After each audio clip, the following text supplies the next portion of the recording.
All right, welcome on board, everybody. So today we're going to be jumping on a few topics: CCPA for California privacy, GDPR recap just for the European Union member states, and PIPEDA privacy laws for our Canadian folks.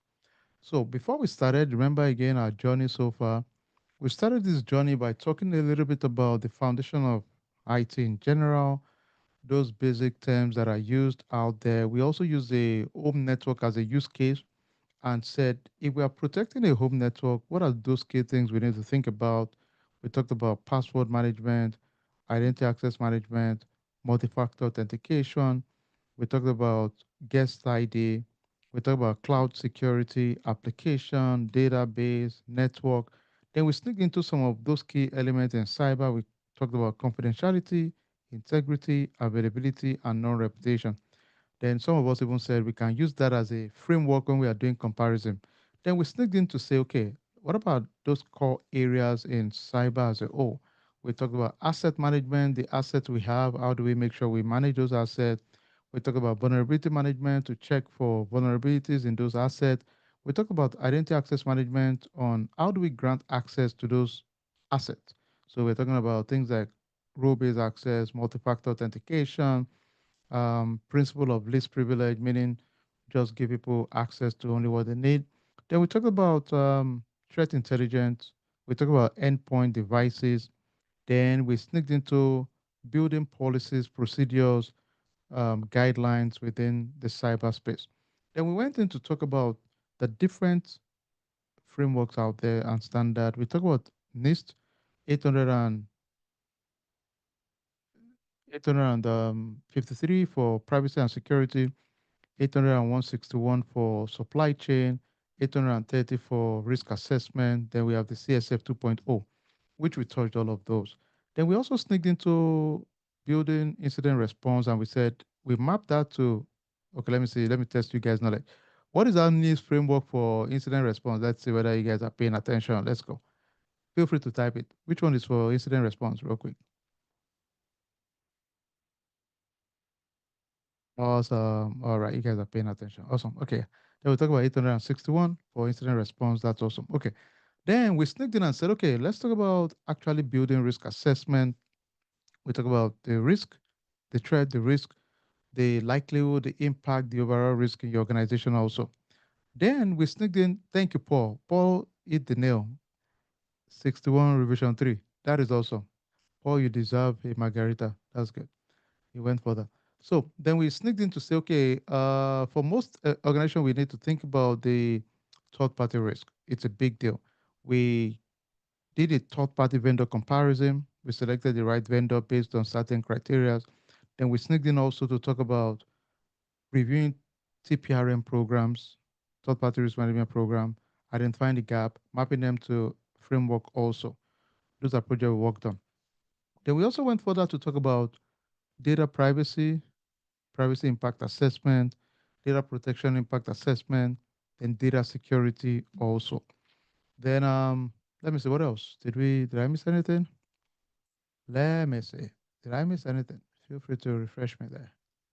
Let me see. But I think those were the key core areas we kind of sneaked in. Oh, sorry, I forgot ISO.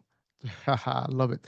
So we also went into ISO 27002. Man, folks, man, you have enough to do and execute in virtually any environment, to be honest with you.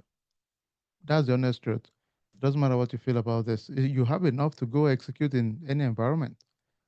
I mean, of course, you learn their own nuances and their own acronyms and the way they do their business. But listen, I didn't create NIST, right? I didn't create ISO, right? It's not like I'm saying, oh, some of the brightest in the world came together and put all their thoughts together to create it. So, do you think anyone will be smarter than all of us combined together and say, oh, their own is different than this? No, it's a global standard and framework that we used. So own it. Yeah, they might have different names they call their own, how they do their own processes. Yeah, I get that. But it will never be better than no one can have a superior knowledge than you. in my opinion, to be honest, than because you've touched so many areas that they can't dismiss your knowledge. That's where, and you should be proud of that because all of the standard you use are globally used ones. And those are the things you're talking about in an environment anyway, So, yeah, and everyone, yeah, you're right, Makina, because each one of them have their own slight difference and variation, but the theme of it, the gist of it is very similar in nature. Let's be honest, you know. But you see that little flavor, and sometimes some of them are spin-off actually.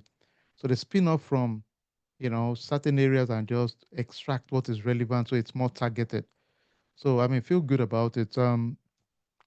So later, I think tomorrow we'll go into maybe PCI DSS and IPA. But today we'll get into CCPA, PIPEDA, and I'll recap GDPR also just for knowledge sake. If you were here yesterday, please go through that. Um, I think I shared it in our group also. We created a full-fledged book for GDPR. If you go to our skillweed.com/resources, you have a lot of tons of materials there. I don't think we have anything for CCPA and PIPEDA yet, but I'll have my team start working on that for the future so we can have a full-fledged material book for those two areas also. Okay. All right. So let's quickly jump into the topic for today. So we're going to start with CCPA and then I jump into um, PIPEDA. Somebody says it's foundational knowledge of networking necessary to work as a risk analyst. So let's face it. The reality is that, especially for cyber, the more knowledge you have, the better. You don't need to be a network engineer to work as a risk analyst because you're focused on the risk side of things, right? You don't need to be, however, and that's one of the reasons we are partners with CompTIA. Everybody should take the security plus. I think it's a must for you to make you understand some of those basic terms. So when you're in a meeting, they talk about them, you just smile and chuckle. If you ask me, hey, mentor me and tell me the path, take the GRC class, take the CompTIA so that you can have a paper to show you have, even though we are not a paper environment, but it's good to just know, okay, I have a security plus. It gives you a psychological edge. Then we have a class called Cyber Deep. The Deep is a class that is technical. You just learn how to use tools. So it's not really designed to make a technical person. It's to make you know how to use those tools. So some of us have heard of tools like, you know, um, Wireshark, you know, OpenVAS, Nexus, all of those tools in our Cyber Deep, we always take it. We don't touch Splunk. Splunk is a different monster, but it's a SIM tool. We use a different one in our own program. But the point is, I just know how to analyze log packets, and that's what that class is. It's not meant to make you a GRC person. It's meant, in my opinion, when you're in a meeting, somebody talks about any of those things, you just smile because you've played with it yourself as from a tool point of view. All right. Somebody said, do we have to take, well, because before you take the exam, you have to do the prep class. Some people self study. I don't recommend if you are not personally self motivated. I'll recommend take the prep class is just like 4 classes. We always do it 4 weekends. Then after that, within once a week, we'll do the class 2 hours each session. Then we have another 2 hours for practicing past questions. So, and to be honest, it's a past question exam. So the more you know, the practice. So we've had over 40 people get certified in our program. And to my knowledge, if you ask me what's our pass rate, I always tell people 97%, even though it's 100%. But I always say 97 that maybe somebody flunked it and they didn't tell me. That's why I always say 97. But it's 100%. We've not had anybody fail. So don't be the first to fail, please. Okay. Nobody has failed in our program so far. And again, before we make you write it anyway, we'll make you practice a lot, right? We're not going to say go write any exam. You have to practice, practice, practice. So it's 100% so far. However, if you ask me, I'll tell you 97% because I'm making assumption maybe somebody failed and they didn't tell me. I don't know. Maybe. I don't know. But we've never seen nobody has failed so far in our program. So that's the good part of it. Okay, let's see. Okay, I think that addressed your question. You'll notice you can chat again.